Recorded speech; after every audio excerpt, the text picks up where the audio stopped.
The Hypergate is an ancient Martian artifact that was found on the Moon in 1972 during the Apollo 17 mission. It made it possible for people to visit and settle on Mars. After discovering an antiquated technology known as Aldnoah, the inhabitants of Mars established the Ver Empire and declare their independence from Earth. The Ver Empire eventually declares war on Earth, and during a battle on the Moon, the Hypergate blows up, shattering the Moon and launching debris across the planet. After being cut off from Mars, the remaining Ver Army members consent to a ceasefire. They build multiple enormous space stations in the debris belt surrounding Earth, which they refer to as castles. We meet the Princess of Ver, Salem, 15 years later. Despite reservations from her deceased close companion Troyart, she intends to go on a diplomatic mission to Earth. Inaho Kaizuki, on Earth, resides in Shinawara, Japan, alongside his older sister Yuki. Inaho is training to become a cataphract pilot while attending high school, while Yuki serves as a warrant officer and pilot for the United Forces of Earth, or UFE. Yuki oversees the students training along with the veteran alcoholic Lieutenant Marito. As she gets ready to descend to Earth, the Princess of Salem bids her farewell from her position back in Earth's orbit. Concerned that it might be harmful, Slane gives her the necklace he is wearing, explaining that it is an ancient charm from Earth that keeps evil spirits away. The princess is informed that her shuttle has arrived by Count Crucio as he enters. Crucio strikes Slane with his cane shortly after the princess departs, reminding him that he is a Terran and must find his place. Slane obeys, and he walks away. Inaho and his pals watch a Salem's motorcade back in Shinawara. Terrorists use guided missiles to target the Martian delegation's motorcade. The princess's limousine barely escapes the attack, but some of the cars are totaled. The princess escapes the car by crawling, but she is killed in a second volley. The VRS orbital knights descend their landing castles from Earth's orbit to begin an all-out assault on Earth in retaliation for their princess's death. The UFE confirms that 19 out of the 37 landing castles are collapsing, aiming their weapons at the largest cities on Earth. According to Lieutenant Marito, there are 37 distinct military forces under the leadership of 37 different knights that make up the VRS army. The cities are plunged into chaos and massive destruction as the landing castles collapse. The Martian cataphract materialize and totally overpower the Terran defenders, rendering their traditional weaponry useless against the VRS cataphract's Aldnoah-equipped might. As Inaho is getting ready to leave Shinawara, she discovers two girls and tells them that they must leave. When one of the girls subdues him and inquires about the reason for the evacuation, Inaho tells them about Princess Salem's assassination. The girl then tells Inaho that Salem's illness after coming to Earth was caused by the shift in gravity and that Salem's death was actually a body double.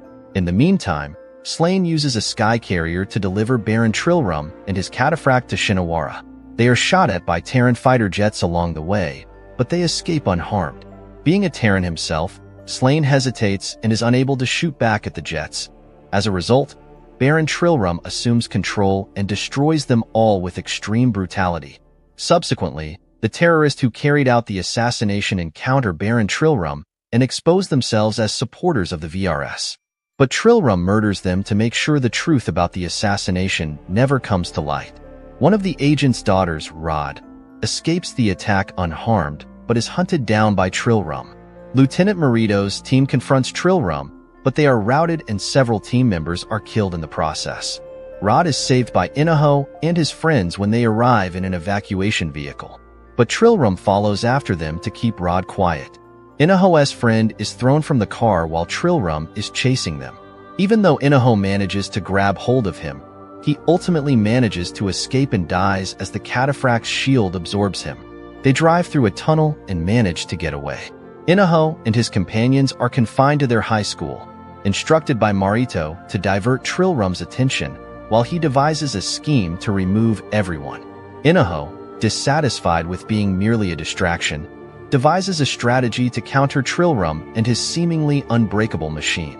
Inaho deduces that Trilrum needs to use separate cameras because he cannot see out of his cataphract. Feeling some personal responsibility for the situation, Rod and the unidentified girl offer to drive the dummy truck, and the team goes into operation. As Inaho and his friends Cam and Inko battle Trilrum, Marito, supported by Captain Magbarich, musters his crew and saves the civilians from Inaho's group.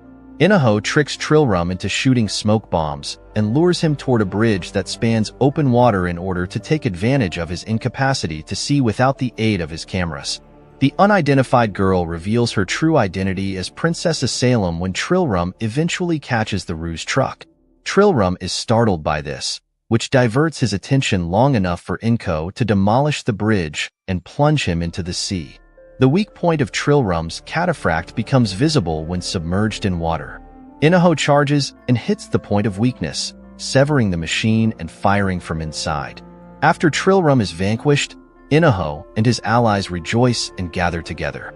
After surviving, Trilrum gets ready to leave with Slain.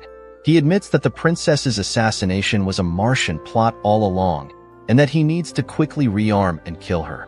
Trilrum is shot multiple times by an enraged and shocked Slain, who then takes out Trilrum's pistol and kills him. As Slain departs, the Martians launch a barrage on Shinawara. As they prepare to leave the area by sea on Magbarich carrier, Inaho and his friends meet up with UFE forces under the command of Captain Magbarach.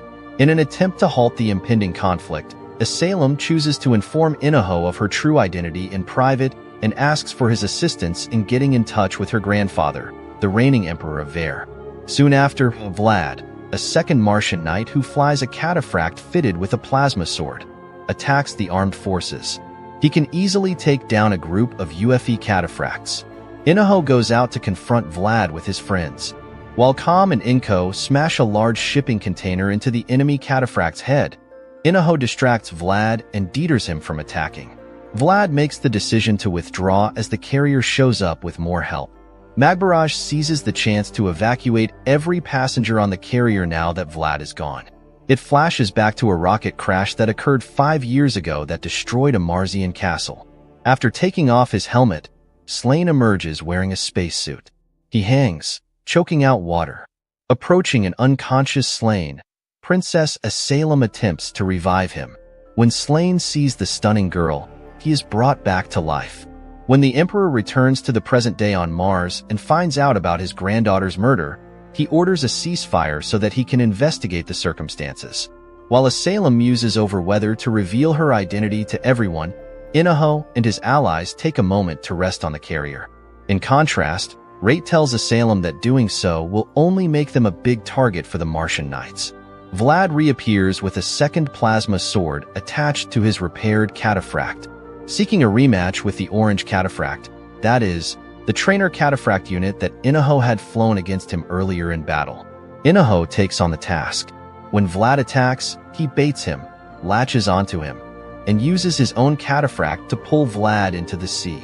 Just in time, Inaho ejects, causing Vlad to tumble into the sea. Vlad is killed in a steam explosion caused by the combination of the sword's plasma and the cataphract Engine's extreme heat. Slain tries to let the Emperor know that Salem is still alive, and that some of the orbital knights were planning a military expedition in the interim. The assassination's mastermind, Count Sasbaum, arrives just as he is about to leave the room. He alleges that Slain is giving him misleading information in an attempt to aid the Terrans. The Emperor declares war right away after coming to Count Sasbaum's conclusion. When Count Crucio finds out that Slain spoke with the Emperor in the audience chamber, he gives his men orders to find him. In the elevator, Slain subdues a soldier and demands to know where the orange cataphract is located. The formal declaration of war made by her grandfather has upset Salem. Princess Salem has no desire for war, she tells the crew, and she has made an effort to build a bridge of friendship between Ver and Earth. According to Lieutenant Marito, the Orbital Knights have always envisioned a just cause that would enable them to go above and beyond and take over Earth. All physically fit men and women on board are conscripted into the UFE service right away. The fact that Kam was selected to be a mechanic irritates him. Lieutenant Marito seems apprehensive when Captain Magbarich says they are going to Tanegashima base to replenish supplies and conduct repairs. Lieutenant Marito examines his 15-year-old Tanegashima report, which describes the combat between Terran forces and a Martian cataphract on Tanegashima just before the moon was destroyed, as the ship approaches Tanegashima. It seems that the UFE authorities chose to bury the report rather than acknowledge Mars's greater technological advantage over Earth. Ina Ho questions Asylum about what Aldno is on the ship's deck. She explains that it is the technology found in the ancient ruins of Mars that belonged to a super-civilization. The Emperor, her grandfather, was the first to reach Aldnoa and awaken her. As a result, the activation factor was ingrained in his DNA, and he was acknowledged as Aldnoa's heir. The Orbital Knights were then given this power by him, and they used it to build their powerful castles and cataphract.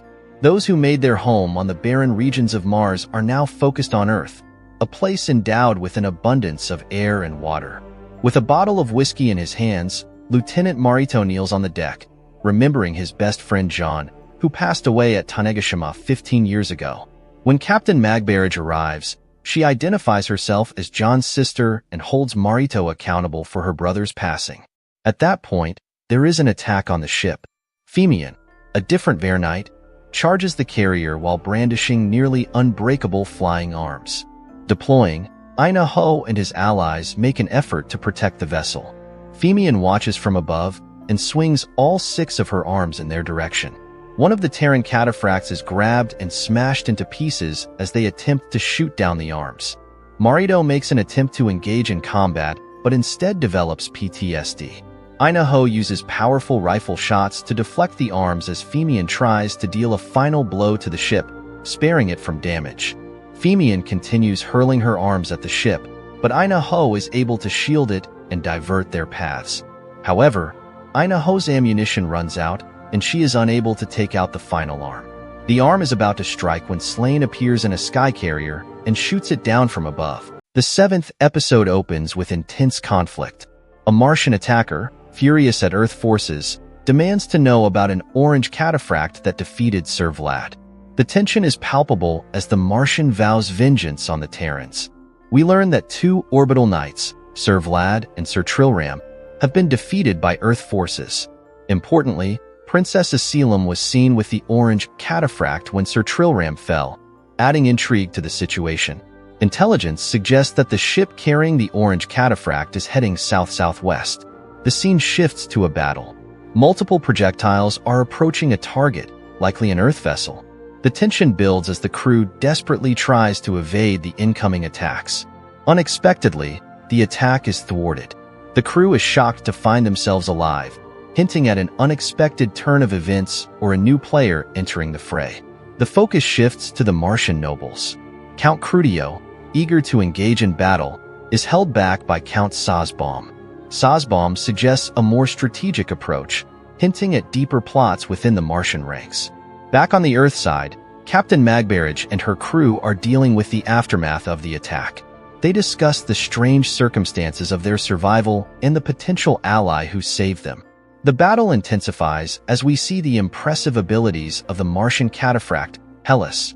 Its pilot, likely Femian, demonstrates formidable attack capabilities, putting Earth forces on the defensive. Amidst the chaos, we see civilians, including children, caught in the crossfire. This underscores the human cost of the conflict and raises the stakes for our protagonists. Inaho, piloting the orange cataphract, enters the fray. His strategic thinking and combat skills are on full display as he engages the enemy. The battle continues with Inaho demonstrating his analytical skills. He breaks down the enemy's attack patterns and formulates a counter-strategy on the fly. Meanwhile, we get a glimpse of the hidden base on Tanegashima. Captain Magbarrage and others discover a captured Martian cataphract, a relic from a previous war. This revelation adds a new layer of complexity to the conflict. The focus returns to the intense battle between Inaho and the Martian forces. Inaho's strategic thinking continues to give Earth forces an edge, despite being outgunned. Femian, piloting Hellas, becomes increasingly frustrated with Inaho's tactics. The Martians' attacks grow more desperate and erratic. In a dramatic turn of events, a massive flying ship appears. This vessel, seemingly powered by Aldnoa technology, shocks both Earth and Martian forces. Its appearance drastically changes the dynamics of the battle. The episode culminates in a tense confrontation between Inaho and Slane Troyard. Slane, searching for Princess Asylum, is met with hostility and suspicion from Inaho. Their exchange suggests complex motivations and potential future conflicts. The episode ends with Inaho and Slane facing off, their allegiances and true motives still shrouded in mystery. The 8th episode opens with a discussion about a mysterious machine called Deucalion, described as a demon from a past war. Captain Magbarrage and others are examining this flying ship. The crew begins checking the ship's equipment, including fuel, weapons, and ammunition. They're surprised to find that the ship uses an Aldnoah drive, advanced Martian technology. A group of civilians, including a young woman, boards the ship. The woman reveals herself to be connected to the Aldnoah technology, awakening it by saying, "In the name of Asylum Ver Illusia, awaken, Aldnoah." The scene shifts to an interrogation. A Martian named Slane is being tortured by Count Crudio, who demands to know why Slane went to a certain island.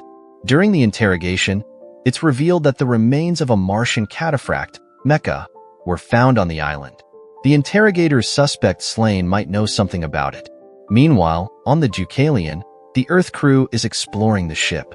Nina, one of the crew members, explains that the ship systems are similar to regular ships, making her feel at home operating it. It's revealed that Inaho, another key character, is with some important people, including Martians. This surprises some of the crew members who weren't aware of the Martians' presence. Princess Asylum is introduced. She expresses gratitude to Inaho for saving her multiple times. Inaho, however, states that he fights to protect himself, not specifically for her. Asylum shows Inaho a charm given to her by an Earth friend before she left Mars. She talks about her love for Earth and her dream of friendship between Mars and Earth. The scene cuts back to Slane's interrogation. Despite the torture, Slane remains loyal to Princess Asylum, refusing to reveal that she's alive to protect her from both Martians and Earthlings who might use her. Count Crudio, realizing Slane's loyalty and the possibility that Princess Asylum is alive, apologizes to Slane and orders his wounds to be treated. Suddenly, an object approaching from orbit is detected. It's identified as Dioscuria, Count Sazbaum's ship. The episode ends with the realization that Count Sazbaum might be behind the plot to kill the princess. Count Crudio orders preparation of the Tharsis, likely for a confrontation. The 9th episode opens with Slane Troyard regaining consciousness in an unfamiliar castle. He's greeted by the castle's owner, who informs him that Count Crudio is dead and that he has saved Slane due to a debt owed to Slane's father. The castle owner reveals that he arrived on Earth 15 years ago and was mortally wounded during Heaven's fall. He explains how Slane's father, Dr. Troyard, found and saved him, establishing the debt he now repays by saving Slane.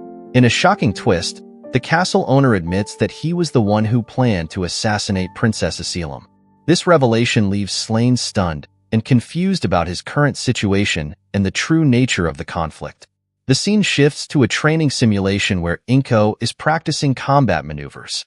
Her natural instincts are praised, and there's a discussion about Com's potential as a pilot despite being assigned to mechanics. Rayet joins the simulation, surprising others with her skills learned from video games. This leads to a conversation about the differences between game simulations and real combat situations. The topic shifts to Inaho and his knowledge about the princess. There's speculation about Inaho's feelings towards the princess, with his sister providing insight into his behavior. Yuki, Inaho's sister, explains that Inaho is actually very happy, contrary to his usual stoic appearance. She points out subtle signs that indicate Inaho's interest in the princess. Dr. Yaguri approaches Marito about using a simulation program to help with his PTSD. Marito is skeptical but agrees to try the treatment. The scene changes to Princess Asylum interacting with the crew. She's wearing borrowed clothes and expressing her delight at Earth's food, showing her curiosity and openness towards Earth culture. Some crew members present the princess with paper birds, demonstrating a growing acceptance of her presence. However, Rayet confronts the princess, questioning her decision to reveal her identity. The story returns to Marito's PTSD treatment. Dr. Yaguri starts the simulation, recreating the traumatic events from Marito's past during the war. Marito experiences a severe reaction to the simulation, reliving the moment he had to kill his trapped comrade. Dr. Yaguri helps ground him back to reality, explaining that the real source of his fear is the act of killing his friend. Rayet is shown struggling with her own emotions regarding the princess's presence and acceptance by the crew. She seems to be grappling with conflicting feelings of anger and confusion. The narrative shifts back to Slain and the castle owner. They discuss the reasons behind the war between Mars and Earth, with the owner revealing his personal vendetta and sacred duty driving his actions in the conflict. Princess Asilum and Edel Rituo reflect on the unexpected kindness they've received from the Earth crew. They express hope for understanding between Martians and Earthlings despite their differences. Suddenly, Edel Rituo realizes she forgot to bring a change of clothes for the princess and hurries off to fetch them. The episode climaxes with a critical situation aboard the ship. The Aldnoah drive begins to lose power, causing the ship to rapidly lose altitude. The crew prepares for impact as they hurtle towards the ground. The 10th episode begins with a crisis aboard a spaceship. The Aldnoah drive has suddenly stopped working, causing concern about Princess Asilum's safety. This unexpected failure raises questions about the princess's condition, as the drive shouldn't stop while she's alive. The ship has crash-landed, but damage is minimal thanks to a snow cushion created by the gravitational field. The crew is working on repairs and trying to determine why the Aldnoah drive shut down. Princess Asilum is found unconscious and not breathing. The medical team, including Inaho, begins resuscitation efforts using a defibrillator. Their efforts are successful, and Princess Asilum regains consciousness. However, the situation quickly turns tense when Rayet, revealed to be a Martian, threatens the princess with a gun. Rayet explains her background. Her father was a Martian spy on Earth who organized an assassination attempt on the princess. He was promised a title and reward but was killed to keep him quiet. Princess Asilum apologizes to Rayet, acknowledging the suffering she has inadvertently caused. This unexpected response confuses and emotionally affects Rayet. Inaho intervenes, preventing Rayet from firing the gun. He expresses trust in Rayet despite her actions, stating that her allegiance is her choice to make. The scene shifts to the spaceship Deucalion landing at an Earth Alliance base. The crew reflects on their journey and the current state of the war. Princess Asilum records a message calling for an immediate end to the war. She explains that she is safe and that Earthlings are not responsible for the assassination attempt. She pleads for peace between Mars and Earth. The scene changes to a Martian base, where Count Sazbaum reveals that he has taken control. He has blocked the princess's message from reaching Mars and is preparing for a final assault on the Earth Alliance headquarters. Slain, caught between his loyalty to the princess and his debt to Sazbaum, is given the choice to join the attack or flee to Earth. The episode concludes with Sazbaum ordering the landing castle to begin its descent, targeting the Earth Alliance headquarters in Novosibirsk, Russia. The 11th episode opens with a flashback or memory. A female voice expresses gratitude to Inaho for saving her life. Inaho responds stoically, saying war is war. They discuss remaining friends after the conflict ends. Princess Asilum makes a public announcement, identifying herself as the heir to the Ver Empire. She calls for an immediate end to the war, revealing that the assassination attempt on her was orchestrated by the Orbital Knights as a pretext to invade Earth. She pleads for peace between Ver and Earth. The scene shifts to a conversation about a cataphract called Tharsis. It's mentioned that Count Crutio is likely dead, as the Aldnoah drive isn't working. This suggests a significant loss for the Martian forces. A Martian leader discusses the final battle at the enemy fortress. He mentions that even with the power of the assault castle, it won't be easy. An alert sounds as a Martian assault castle approaches Earth's headquarters. This indicates that the Martians are ignoring Princess Asilum's plea for peace and continuing their attack. A massive battle begins. The Earth forces are caught off guard by the direct assault. The Earth forces launch a counterattack. We see the deployment of their ship, likely the Deucalion, and various combat units including cataphractoi. Princess Asilum is being escorted to safety. She expresses frustration and sadness that her efforts to stop the war have failed. She questions her ability to end the Knights' rampage. The Earth forces, including Inaho, discuss their strategy to counter the Martian assault castle. They plan a risky maneuver involving dropping decoys and a strike team onto the castle from high altitude. The plan is put into action. The Deucalion ascends to 20,000 meters and begins dropping decoys to confuse the enemy defenses. The strike team, including Inaho, begins their descent. They face intense anti-aircraft fire from the Martian castle. As the battle rages on, the Deucalion prepares to deploy Princess Asylum, hoping her presence can help end the conflict. Unexpectedly, the Martians launch a powerful attack on the Deucalion. The ship sustains heavy damage and begins losing altitude. In a desperate move, the captain of the Deucalion decides to crash the ship into the enemy castle. The episode ends with the damaged Deucalion on a collision course with the Martian assault castle, setting up a tense cliffhanger for the next episode. The 12th episode begins with a tense situation involving the Deucalion. There's confusion and urgency in the air as someone questions why the Deucalion is involved, suggesting the situation is desperate. We learn that Princess Asylum is alive, which seems to be crucial information in this conflict. The characters are relieved by this news, indicating her importance to the story. Captain Marito inquires about the status of other characters like Nina and Calm, showing concern for his team members. Amifumi responds, implying that while they're alive, the situation isn't ideal. The mission continues despite the difficulties. Inko apologizes for something, and Warrant Officer Keizuka, likely Yuki, is instructed to proceed with the mission. There's a call to give them hell, suggesting an intense battle is about to begin or is already underway. Princess Asylum regains consciousness. She's surprised to see Inaho's sister helping her, questioning why she would assist given the animosity between Earthlings and Martians. Inaho provides an insightful explanation about war, describing it as a form of negotiation. He argues that hatred isn't a necessary component of war, challenging Asylum's assumptions.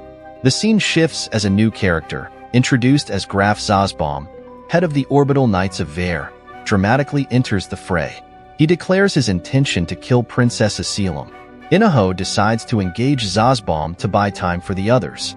Despite protests from his companions, he insists on facing the enemy alone. A fierce battle begins between Inaho and Zazbaum. Inaho demonstrates his tactical skills, using traps against Zazbaum's attacks. The fight escalates as Zazbaum activates his Aldnoah power, showcasing the advanced technology of the Martians. Zazbaum reveals his powerful mecha, the Dioscuria, turning the tide of the battle against Inaho. The fight continues with Zazbaum unleashing more of the Dioscuria's capabilities, putting Inaho and his allies in grave danger. The scene shifts to inside a facility where characters are trying to activate an Aldnoah drive, crucial for their plans. Inaho continues to fight Zazbaum, analyzing his opponent's abilities and searching for weaknesses. The battle intensifies, with Zazbaum expressing his hatred towards Earthlings, revealing the deep-seated conflict between Mars and Earth. Princess Asylum intervenes, using her power to deactivate the Aldnoah drive of the castle, a significant turning point in the battle. Inaho is severely injured in the fight, barely able to see due to blood in his eyes. Asylum comes to his aid, showing her care for him. In a surprising turn of events, Slane saves Graf Zazbaum, adding complexity to the character relationships. An epilogue reveals that the battle ended in December 2014 with the fall of Graf Zazbaum's castle and victory for the Earth Alliance. If you enjoyed this video, please like and subscribe to the channel. This helps us to keep posting new videos. Thanks.